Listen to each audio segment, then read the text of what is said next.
Hello ভাই। হ্যাঁ। গতকালকে আপনার টিম চ্যাম্পিয়ন হলো বিসিএল এবং চ্যাম্পিয়নে আপনারা প্রিমিয়ারে উঠলেন। আপনারা অনেকদিন ধরেই কোচিং করাচ্ছেন। এটা আপনার কততম শিরোপা? মনে আছে শিরোপা চ্যাম্পিয়ন কততম? ধন্যবাদ। এটা শিরোপা বোধহয় 19তম হবে হয়তো। শিরোপা শিরোপা, হ্যাঁ। চ্যাম্পিয়ন হওয়া। চ্যাম্পিয়ন চ্যাম্পিয়ন হ্যাঁ হ্যাঁ। চ্যাম্পিয়ন 10 বার। 10 বার না?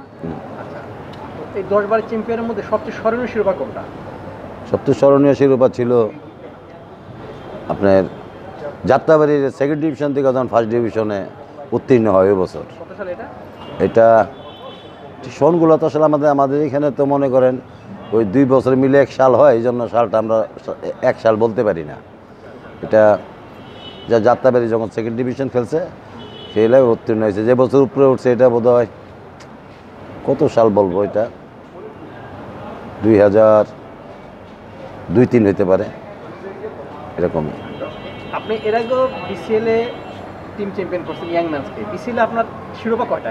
এটা কততম শিরোপা? বিসিএল এর দ্বিতীয়বার এটা। দ্বিতীয়বার এটা? প্রথমে 15-16 আমরা পাইছি। হ্যাঁ হ্যাঁ। ওই সাথে আমাদের মিরাজ ভাই আমার সাথে ছিল। আচ্ছা আচ্ছা। হ্যাঁ, আমি মিরাজ ভাইয়ের সাথে ছিলাম। তখন কি আর আপনি করছিলেন? হ্যাঁ, না, মিরাজ ভাই হেড কোচ ছিল, আচ্ছা আমিও তার সাথে কাজ করছি। আচ্ছা। আর এবার তো দেখলেনি আমি হেড কোচ ছিলাম, এবার আল্লাহ আমাদেরকে উত্তীর্ণ করলো, শিরোপা দিল। আপনার কোচিংটা শুরু করছেন কবে? কোচিংটা শুরু করছি 1988 সালে। তখন এই মাতোয়াল ইউনিয়নের চেয়ারম্যান ছিল, পরবর্তীতে যে এই ডেমরা থানার এমপি ছিল হাবিবুর রহমান মোল্লা, উনি আমাকে যে চেয়ারম্যান থাকা অবস্থায় আমাকে এই মাতোয়াল যুব সংঘের কোচ বানায়, বুঝছেন। আচ্ছা তখন আমি রানিং প্লেয়ার। আচ্ছা তো উনি বললো যে তুমি আমার টিমটা প্র্যাকটিস করাও। তখন প্র্যাকটিস করালাম, টিম খুব ভালো রেজাল্ট করলো, কিন্তু টিমটা উঠাইতে পারলাম না অল্প একটুর জন্য। আচ্ছা। কিন্তু আমার ওই দিনগুলোর কথা খুব মনে পড়ে। আমি কোচিং লাইনে আসার মধ্যে এই হাবিবুর রহমান মোল্লা সাহেবই আসলে আমাকে প্রথম এই লাইনে নিয়ে আসেন। কোচিং খেলোয়াড়ই বলে রানিং খেলা, তো আপনি কোন পজিশনে খেলতেন, কোন ক্লাবে? আমি মিডফিল্ডে খেলতাম। তখন কোন ক্লাবে? আমি দিলকুশার স্ট্যান্ডে বেশি খেলছি। আমি মোবারিতে খেলছি 1 বছর। First division? তখন তো ফার্স্ট ডিভিশন ছিল, তখন তো প্রিমিয়ার চ্যাম্পিয়ন্স লিগ ছিল না। কখনো কি ন্যাশনাল নেমে বা লেভেলে কোনো ডাক পেয়েছেন? একবার 2বার আমি ডাক পাইছিলাম। 40 জনের কোঠা যখন ডাকে তখন আমি ডাক পাইছিলাম 83 এবং 84 সালে ডাক পাইছিলাম। জাতীয় দলে নাকি? জাতীয় দলের 40 জন যখন ডাকতে পেপারে নাম দিয়ে দিত। আচ্ছা, এটা কোন ট্যুর ছিল, কোন ট্যুর উপলক্ষে ডাকা এটা? হ্যাঁ, মানে কোন সফর ছিল, কোন দলের সাথে খেলা ছিল বা কি? এটাও বলতে পারবো, অনেকদিন আগের কথা তো আচ্ছা আসলে বলতে পারবো না। তো প্র্যাকটিসটা ছিল ঢাকা ইউনিভার্সিটির বুয়েটের মাঠে। তো ওই কথাগুলো আমার 3 দিন পরে তো আমরা বাদী হয়ে গেলাম। পরবর্তীতে এটার খুব একটা খোঁজখবর নেই। তবে 40 জনের নাম ছিল। এইবার যখন টিমটা আপনার দায়িত্ব নিলেন, প্রথম 5 খেলাতে আপনার কত পয়েন্ট ছিল? 4 বা কত আর কি? হ্যাঁ, প্রথম 2 খেলা হারলেন, তারপরে ড্র, আবার মধ্যে হার, আবার জয়, এখানে আর বিষয় ছিল আর কি। জি, টিমটা তো তখন বলা যায় রিলিগেশন ফাইটই ছিল শুরুর দিকে। হ্যাঁ, এটা ঠিক আছে। টিম চ্যাম্পিয়ন হলো কিভাবে? এইটাই সত্য কথা। আমাদের প্রথম যে রেজাল্টটা খারাপ ছিল সেটা আসলে আমাদের কপালে ছিল না, বিদায় রেজাল্টটা খারাপ ছিল। মাঠে আমরা সেরা খেলাটাই খেলতাম, কিন্তু গোলগুলা খেয়ে যেতাম।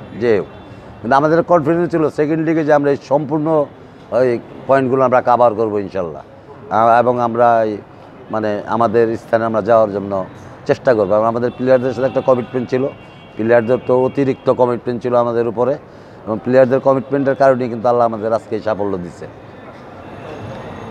এখন জুনিয়র ডিভিশন দীর্ঘদিন কোচিং করেছেন এবং জুনিয়র ডিভিশনের অন্যতম সেরা কোচই বলা যায় আপনাকে, তাই না? এটা আসলে সেরা। কোন কোন ক্লাবে চ্যাম্পিয়ন করেছেন মনে করতে পারবেন? চ্যাম্পিয়ন করছে পূর্বাঞ্চলে, করছে 2বার চ্যাম্পিয়ন, আর ডিভিশন সেকেন্ড ডিভিশন। আচ্ছা, যাত্রাবাড়ি চ্যাম্পিয়ন 1 বছর, বাসাবু সেকেন্ড ডিভিশন চ্যাম্পিয়ন। শালটা মনে আছে? সালগুলা এই সালগুলাই বলতে পারি না। তারপরে শেখ রাসেল চ্যাম্পিয়ন, পাইনিয়ার এবং থার্ড ডিভিশন, তখন কোচ আমি ছিলাম। শেখ রাসেল ক্রীড়াচক্র, এবং শেখ রাসেল ক্রীড়াচক্র শাহজাহান হলো মূল লোক ছিল। শাহজাহানের আমি ছিলাম মোটামুটি এটার মানে পরিচালনা করতাম, আর মঞ্জু ভাই কাউন্সিলর ছিল গোপীবাগের। মঞ্জু ভাই আমাদের কী করতাম, মায়া ভাই ছিল আমাদের মানে প্রধান আর কি, গভর্নিং বডির চেয়ারম্যান। হ্যাঁ, তখন এই শাহজাহানের টাকা পয়সা এবং আমার পরিশ্রমী শেখ রাসেলকে পাইনিয়ার এবং সেকেন্ড ডিভিশনে চ্যাম্পিয়ন করছিল। তারপরে ফার্স্ট ডিভিশনে যাওয়ার পর তো তখন এর মধ্যে দীপালির একবার চ্যাম্পিয়ন করলাম থার্ড ডিভিশনে, দীপালি ক্রীড়াচক্র 1 বছর ওইটাও করছিলাম। তার আগে একটা শহীদিয়া পাইনিয়ার টিম করছিল, হ্যাঁ, এই ডালিম, ইব্রাহিম মোল্লা, ওইটাকে চ্যাম্পিয়ন করছিলাম, তখন আমি করছিলাম এটা।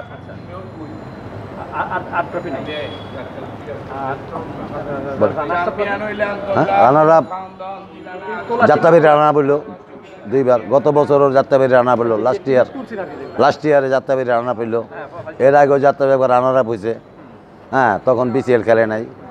গতবার যাত্রাবাড়ি রানার পড়লো, বিসিএল খেললো না, এরকমই।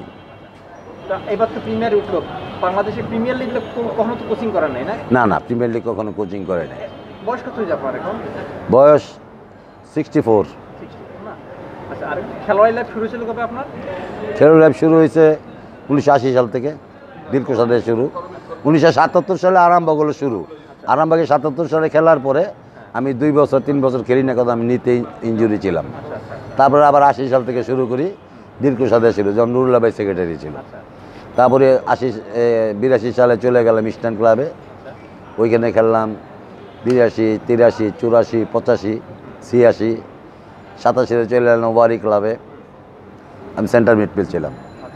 আর আমাদের সময় তো 4-2-4 খেলা ছিল, তখন এই সেন্টার যে 2 মিডফিল্ড অনেক পরিশ্রম করতে হইতো এবং খুব দায়িত্ব নিয়ে খেলতে হইতো। ওই সময় আমাদের অনেক কষ্ট হইতো। সেন্টার মিডফিল্ডের ছিল খুব গুরুত্বপূর্ণ একটা টিম ওয়ার্কে একটা ভূমিকা রাখতে হইতো।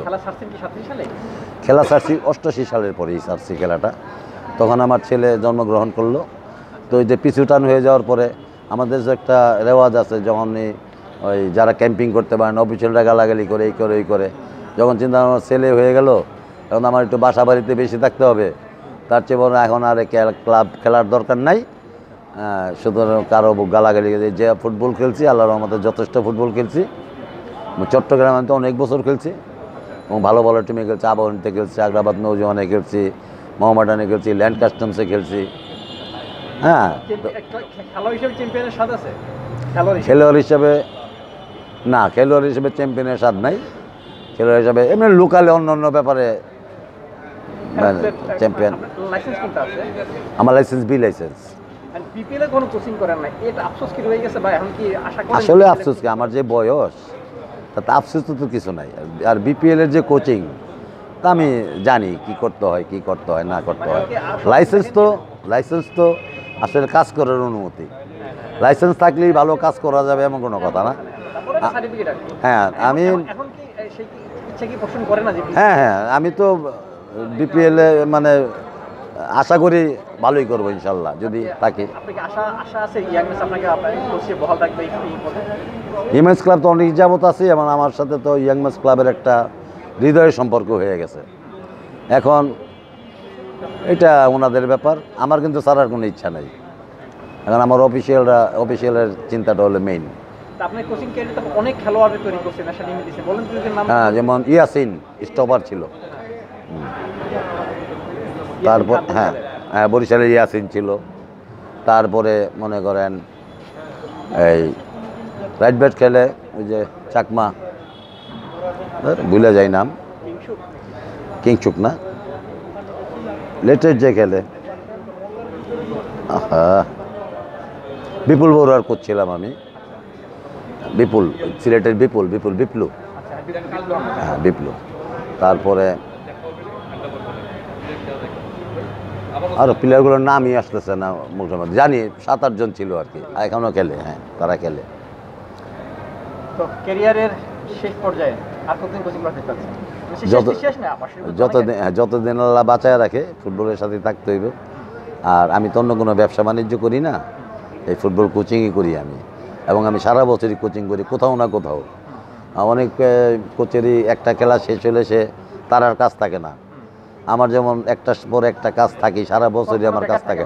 আমি কখনো না, হ্যাঁ 2 ক্লাবও করতে হয়েছে আসলে, আমি যে করছি তা না, আমাকে তারা ছাড়বে না। হ্যাঁ, এটা যাত্রাবাড়ি বাসাবো করছি, বাসাবো স্ট্যান্ড করছি। এই সাল বললেই তো আমি বলতে পারি না আসলে। সেকেন্ড ডিভিশনে, ফার্স্ট ডিভিশনে পূর্বাচল করছি, যাত্রাবাড়ি করছি, সেকেন্ড ডিভিশনে স্ট্যান্ড করছি, বাসাবো করছি, হ্যাঁ থার্ড ডিভিশনে টঙ্গী ক্রীড়া চক্র করছি, মুসলিম ইনস্টিটিউট করছি। না ঠিক না, কিন্তু মুসলিম ইনস্টিটিউট আমাকে কোচিং, টঙ্গী ক্রীড়া চক্র তো আমার টিম, ওটা তো আমার নিজেরই টিম, ওটা তো আমাকে করতেই হবে। মানে এরকম আর কি ব্যাপারটা, যেমন ইস্টার্ন নিচে বাসাবো কিন্তু আমার টিম। যেদিন যখন দুই দলে খেলা থাকতো তখন হ্যাঁ, ওদিন আমি বাইরে থাকতাম, 2 কোচ খেলা শেষ করতো। ওই রেফারি না? হ্যাঁ, ওরাই শেষ করতো। এই ব্যাপারে আমি কোনো নাকও গালাইতাম না। আচ্ছা। তো ঠিক আছে তাহলে, আল্লাহ হাফেজ। আল্লাহ